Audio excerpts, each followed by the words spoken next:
ప్రతి అక్షరం ప్రజల పక్షం. HR9 న్యూస్ టీవీకి స్వాగతం, సుస్వాగతం.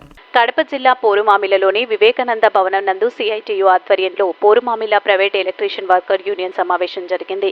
ఈ సందర్భంగా CITU జిల్లా ఉపాధ్యక్షులు ఎన్ భైరవ్ ప్రసాద్ మాట్లాడుతూ భవన నిర్మాణం మరియు ఇతర నిర్మాణ కార్మికుల సంక్షేమ బోర్డు యొక్క సంక్షేమ పథకాలు లబ్ధి పొందుటకు వెంటనే కార్మికుల సంక్షేమ బోర్డు ఏర్పాటు చేయాలని అన్నారు.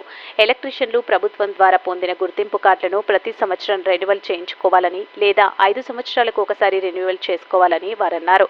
ప్రైవేట్ ఎలక్ట్రీషియన్లను పోరుమామిలలో పెద్ద సంఖ్యలో ఉన్నారని, వారు ప్రమాద బీమాకు సంబంధించి రాష్ట్ర ప్రభుత్వం నుంచి వచ్చే గుర్తింపు కార్డులు పొందాలని, దినదిన గండంగా ప్రైవేట్ ఎలక్ట్రీషియన్లు పనిచేసుకుంటూ జీవనం చేసే వారికి ప్రభుత్వం ఆదుకోవాలని, వారికి పూచీకత్తి లేని సబ్సిడీ రుణాలు ప్రభుత్వం అందించాలని అన్నారు. ఈ కార్యక్రమంలో సీనియర్ ప్రైవేట్ ఎలక్ట్రీషియన్ యూనియన్ నాయకులు విట్ట నారాయణ, వెంకటరెడ్డి, పోరుమామిల ఎలక్ట్రీషియన్లు తదితరులు పాల్గొన్నారు. యూనియన్ నూతన కమిటీ ఏర్పాటు జరిగింది. ఈ నూతన కమిటీకి ఉన్నటువంటి విలువలను కాపాడుకునేదానికి మనం ముందుకు పోవాలి.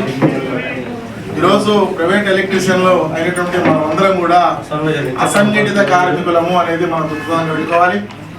మనకు సంక్షేమ బోర్డు ప్రభుత్వం ఏర్పాటు చేసింది, కానీ ఇప్పుడు దాన్ని ఇంకా అమలు చేయలేదు. దాని మీద కూడా మనం పోరాటం చేయాలి. సంక్షేమ బోర్డులో ప్రతి రూపాయ అసంఘటిత కార్మికులైనటువంటి డబ్బులు ఇది. ప్రభుత్వం కూడా వాళ్ళ లబ్ధికే వాడుకున్నది. ఇప్పుడు కూడా వాళ్ళ లబ్ధికే వాడుకునేదానికి పెద్ద ఎత్తున ప్రయత్నం చేస్తూ ఉంది.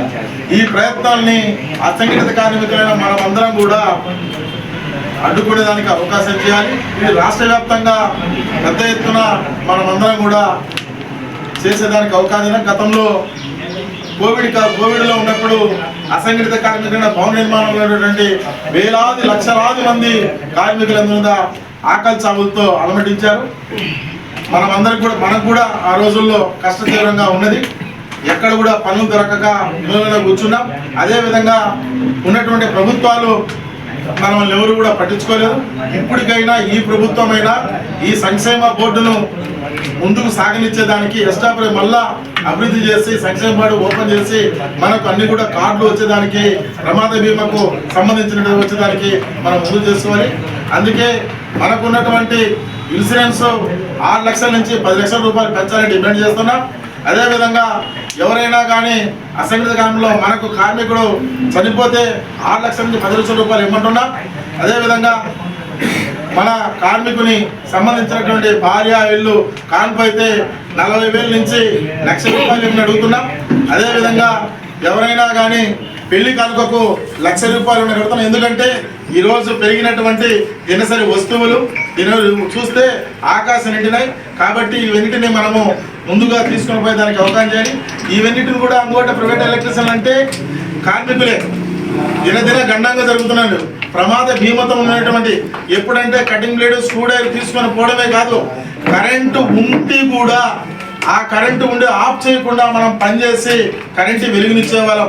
అందుకే ప్రపంచంలో ఈ వెలుగునిచ్చేవాడు ఎవరంటే ఒక్క ఎలక్ట్రీషియన్ తప్ప ఎవరు లేరని ఈ సభాముఖంగా ఈ సందర్భంగా తెలియజేస్తున్నారు.